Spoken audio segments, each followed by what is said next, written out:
Nah, inilah saudara-saudara kenyataan dalam kehidupan menuju alam barzah. Begitu ketakutannya. Makanya kalau gotong jenazah, rasakan saudara. Anda pernah gotong jenazah? Belum pernah kan? Coba setiap ada jenazah, Anda rasakan, Anda gotong, Anda pegang itu bagian dari keranda. Itu beda-beda rasanya saudara. Ada yang waktu Anda pegang itu goyang sana, goyang sini, sampai kata, jangan cepat-cepat, jangan cepat-cepat, nanti dulu, tunggu, goyang sana. Bahkan ada yang jatuh. Nah, kalau yang jatuh itu dia memang benar-benar takut, saudara. Dia lompat barangkali ya. Barangkali dia lompat saking ketakutnya. Saya mau dibawa kemana ini? Itu tempat saya tidak mau, saya tidak setuju. Tempat itu nggak bagus buat saya karena dia sudah lihat, saudara. Tapi ada sebaliknya, jenazah yang dibawa, orang mau pegang itu jenazah, kayaknya jauh ke atas. Iya, dia pegang lagi makin ke atas, nggak nyampe. Dia cuma pegang aja begini, saudara. Iya, nggak terasa berat, ringan sekali. Jalan itu cepat banget itu jalan dia. Dia tinggal ngikutin aja. Ada yang jalan lambat goyang-goyang, ada yang cepat bahkan terasa ringan, ada yang terasa berat sekali. Sampai dipegang, ini kok berat sekali. Padahal jenazah orang kan berapa sih? Paling 60, 70, 80, tapi rasanya berat sekali. Padahal dibawa dengan 6 orang, 3 sebelah kanan, sebelah kiri, tapi terasa berat. Karena mungkin dosanya terlalu banyak. Jadi oleh karena itu sebagai pelajaran itibar buat kita, kalau ada yang gotong jenazah, gotonglah agar Anda bisa merasakan dan bisa membedakan. Kemudian bukan untuk Anda bicarakan di depan umum, di depan publik, tapi menjadikan pelajaran untuk kita bahas. Dan kita review kembali, jenazah si A ini, kenapa kok sampai demikian? Ternyata begitu kita review akhlak dan perilakunya dalam kehidupan hari-hari, dia orang yang tidak sholat, dia orang banyak maksiat, dia orang kaya yang tidak keluar zakat, orang yang bakhil dan sebagainya, pasti Anda rasakan berbeda dengan orang-orang yang soleh. Jamaah sekalian yang berbahagia. Jadi itu akhlak perilaku yang baik dalam kehidupan adalah syarat dalam kita beragama. Lalu setelah itu pemuda yang dijelaskan tentang mukmin yang baik dan diam. Lalu Rasulullah berdiri dan menghadap para jamaah, para sahabat. Kalau tadi kan berhadapan dengan pemuda yang bertanya, ya ma'sarul muhajirin wal ansor, baik para jamaah, saudara-saudara muhajirin dan ansor, yaitu mereka orang-orang yang asli penduduk Madinah dan penduduk Madinah yang pindah dari Mekah, yaitu muhajirin, penduduk Madinah aslinya yaitu kaum ansor. Khamsu khisalin izabtulibtum bihinna. Ada 5 macam, kata Nabi, ada 5 macam kamu nanti akan diberikan bala. Kata Nabi, ada 5 macam kamu nanti akan diberikan bala, wa a'udzubillahi an tudrikahunna, dan aku berlindung kepada Allah dari kamu mendapatkan bala itu. Yang pertama, saudara, jika maksiat, pelacuran telah membudaya di suatu masyarakat, pasti dicoba dengan wabah penyakit menjalar, wabah taun dan penyakit yang dulu belum pernah ada. Jadi kalau maksiat, pelacuran, perzinahan dibiarkan saja, tidak ada yang melarangnya, bahkan dilegalkan boleh, yang penting senang sama senang. Kalau itu dilakukan, maka akan Allah turunkan bala, taun, penyakit yang tadinya belum ada akan turun dan semua itu. Dan lakit kelaparan akan datang.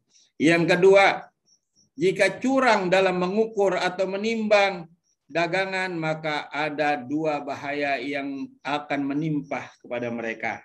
Gitu.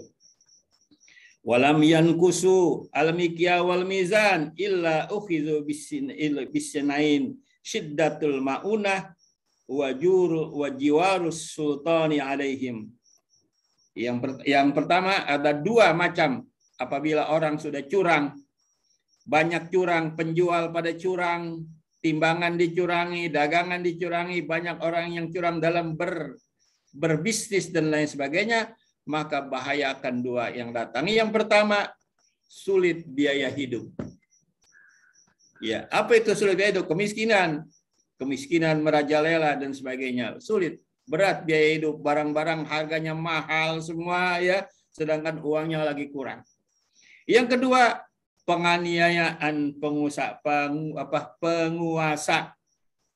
Jadi kalau di satu negeri ada penguasanya yang zalim, itu akibat dari masyarakatnya yang hidupnya membenarkan kecurangan-kecurangan.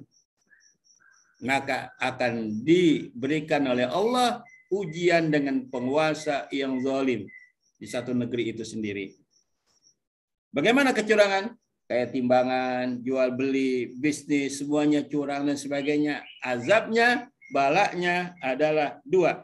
Yang pertama, sulit kehidupan, biaya hidup susah. Yang kedua, penganiayaan penguasa. Yang ketiga, saudara-saudara, apa itu?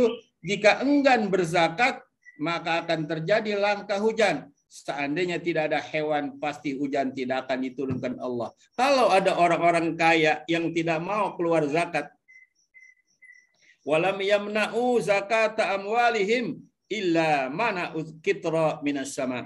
Barang siapa yang orang-orang yang kaya kemudian tidak mau berinfak, tidak mau berzakat, maka Allah turunkan balanya, yaitu tidak diturunkan hujan. Tapi alhamdulillah hujan masih banyak, artinya masih banyak orang-orang yang suka memberi. Masih banyak orang yang suka berinfak, makanya hujan akan terus turun insya Allah. Dan banyak malah ya. Ya. Walaulal bahaim lam yamturu. Seandainya tidak ada binatang-binatang, maka hujan tidak diturunkan Allah Subhanahu wa taala. Kalau banyak orang yang bakhil dalam hidup. Nah ini, alhamdulillah hujan masih turun karena masih banyak binatang-binatang. Ini kita kadang-kadang binatang dihilangin, ya. Karena yang Allah akan sayang, akan turunkan hujan karena banyaknya binatang. Biarkan binatang turun. Jangan dipunahkan binatang. Ada hutan, banyak binatang dipunah, digusur, hutan sana digusur, ini digusur. Akhirnya binatang tidak punya tempat. Kalau di kampung kita tidak ada pohon, saudara, maka tidak ada suara burung. Coba. Tapi kalau di kampung yang masih banyak pohon, enak. Jam 4 aja udah banyak suara burung berkicau. Ya, dia berzikir, menyambut datangnya waktu subuh. Ini kalau kita di Jakarta udah nggak ada pohon-pohon, nggak ada suara burung. Yang ada suara burung di kandang. Kalaupun yang melihara burung, kalau nggak dapat suara burung. Jadi kena burung, kena binatang, itulah Allah akan kasih sayang dunia ini. Kalau manusianya sudah banyak yang berbuat maksiat. Selanjutnya, saudara-saudara sekalian,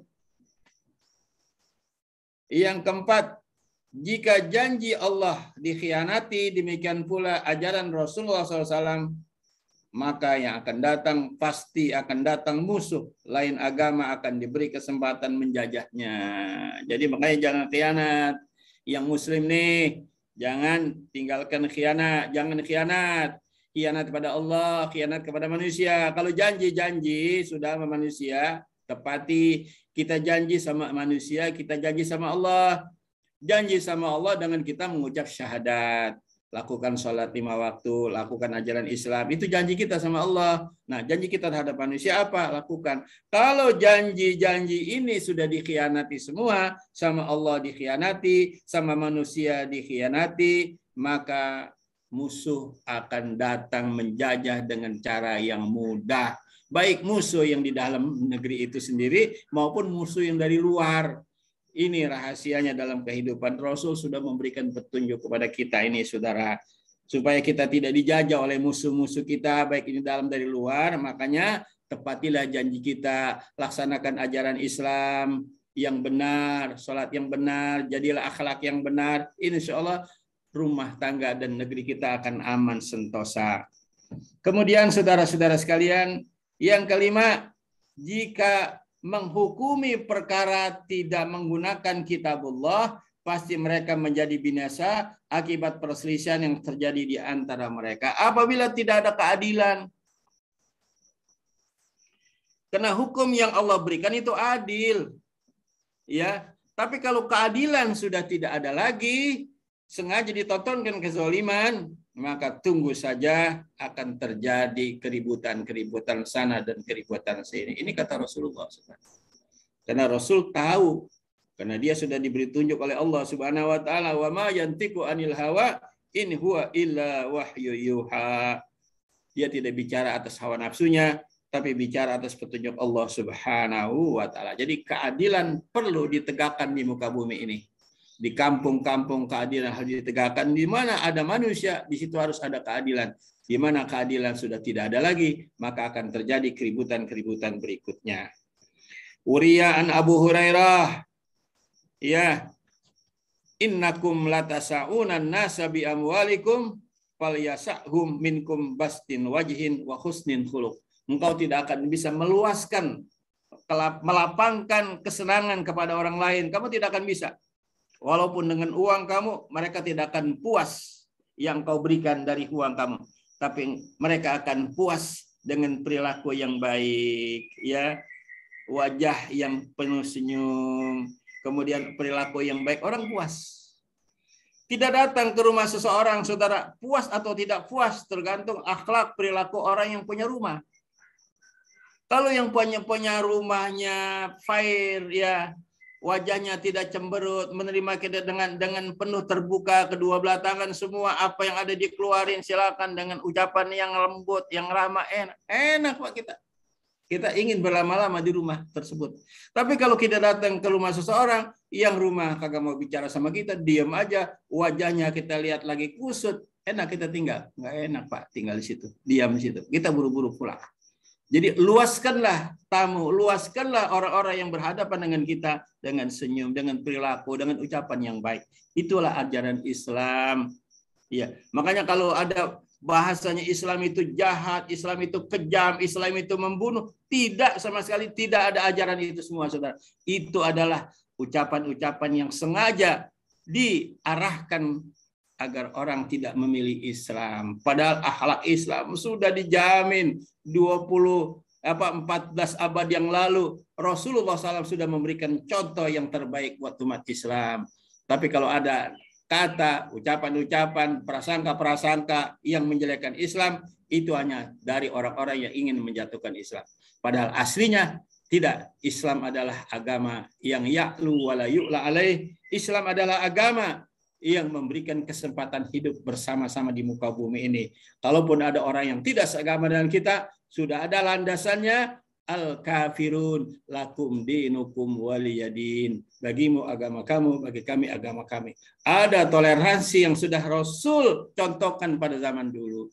Toleransi adalah menghormati orang lain yang tidak sepaham dengan kita, yang tidak seagama dengan kita, yang tidak sekeyakinan dengan kita. Kita hormati mereka, biarkan mereka hidup, biarkan mereka beribadah di tempatnya, kita biarkan. Nggak ada kita ganggu-ganggu dan sebagainya. Itu toleransi. Dia pun juga membiarkan, menghormati orang lain kepada agama kita.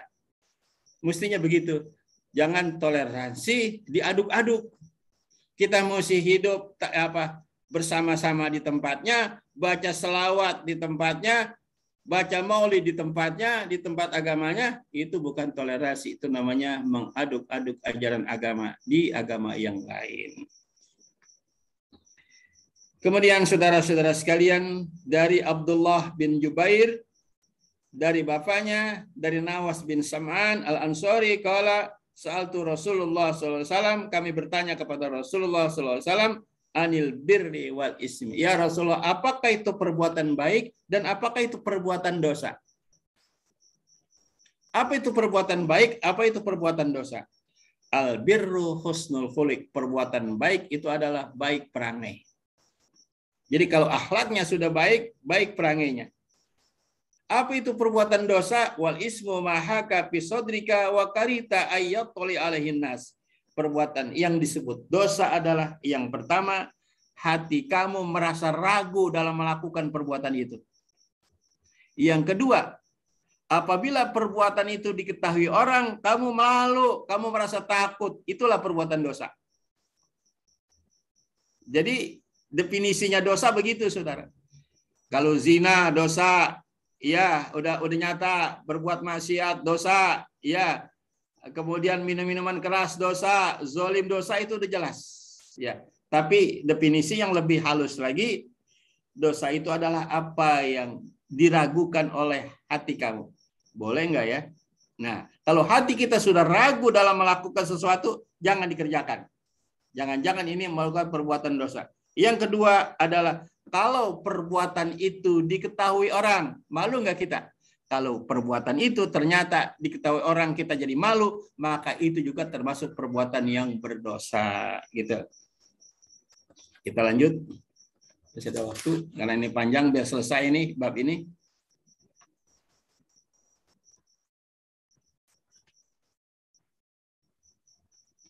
Dari Abu Hurairah, dari Nabi SAW, karumal mar'i binuhu wa mir'atuhu wa muru'atuhu wa aqluhu wa husnuhu wa hasibuhu khuluquhu.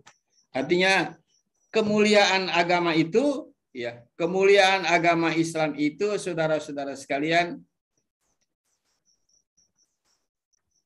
kemuliaan agama Islam itu bagaimana seseorang dapat melaksanakan ajaran agamanya dengan akalnya dan dengan kebangsawanannya dan ditentukan oleh akhlaknya. Jadi kemuliaan Islam itu bagaimana akhlak. Biar dia sholat, biar dia ibadah, biar dia rajin ke masjid, tapi perilakunya jahat, ya ucapannya jahat, kata-katanya jahat, sombong, menghina orang, belum baik, belum baik. Jadi sholat sudah bagus, lakukan jamaah sholat bagus, semuanya sudah bagus, tapi perbaguslah akhlak. Karena akhlak yang akan menentukan penilaian. Ya, yang akan menentukan penilaian dari semua itu berhasil atau tidak amal kebaikannya dilihat dari akhlaknya, cara berpikirnya dan sebagainya. Gitu. Lanjut lagi. Inna man ahabbakum ilayya wa adanakum minni majlisan fil akhirah ahsanuhum khuluqan. Sesungguhnya nanti, kata Nabi, orang yang paling aku cintai dan paling dekat nanti di dalam surga kepadaku, ahsanuhum akhlaqan, mereka itu yang paling balik akhlaknya. Jadi biar kita apapun yang kita sudah lakukan sudah terbaik, ya. Jadi kuncinya adalah akhlak dan perilaku, ditutup dengan akhlak perilaku yang baik. Wa inna min abghadikum ilayya ab'adukum minni majlisan fil akhirah usaukum akhlaqan. Sesungguhnya orang yang paling aku benci dan paling jauh nanti tempatnya di dalam surga kepadaku atau tidak masuk surga sama sekali, yaitu asaukum akhlaqan, mereka yang jahat peranginya. Ya, jadi akhlak, perilaku perangi yang baik itu adalah bagian dari kunci dari semua amal ibadah yang kita lakukan. Inna husnal khulqi yadhibul khataya kama tadhibus syamsu al-jalida. Akhlak yang baik itu, ya, dapat seperti matahari dapat mencairkan benda yang dingin. Jadi kalau es itu sudah membeku, dengan dikasih sinar matahari, maka air itu akan mudah, es itu akan mudah mencair. Jadi kesulitan kehidupan kita, orang yang marah, orang yang dendam, semua bagaikan batu es yang sudah membatu. Dia bisa cair kalau diajarkan akhlak yang baik, diajarkan perilaku yang baik, dia akan mudah memaafkan orang lain, ya, mudah menyatukan silaturahim yang selama ini terputus dengan akhlak yang baik. Kalau dia sudah marah, ingat kepada akhlak dengan mudah memaafkan orang lain. Ini kan kadang-kadang orang saking marahnya sudah putus silaturahim, nggak mau ketemu, nggak mau bicara, nggak mau gabung di satu majelis. Kalau dengar dia udah datang duluan, dia nggak mau datang. Itu perilaku yang tidak baik. Jadi perilaku yang baik, buang itu semua ego kita, datangi bahkan minta maaf. Siapa orang yang minta maaf lebih dulu, dialah yang terbaik, terlepas dari siapa yang bersalah dan siapa yang lebih tua dan siapa yang mudaan. Kemudian wa innal khalqis sai'a yufsidul amala kama yufsidul khalla al asal. Sesungguhnya perilaku yang jahat dapat merusak amal perbuatan sebagai merusaknya cuka pada madu. Jadi kalau madu yang manis, kalau dituangin cuka, maka rasanya tidak keruan, nggak enak.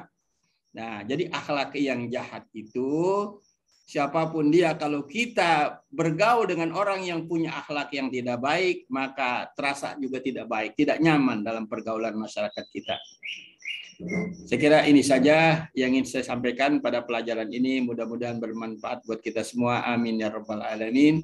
Demikian sesi pertama. Wassalamualaikum warahmatullahi wabarakatuh.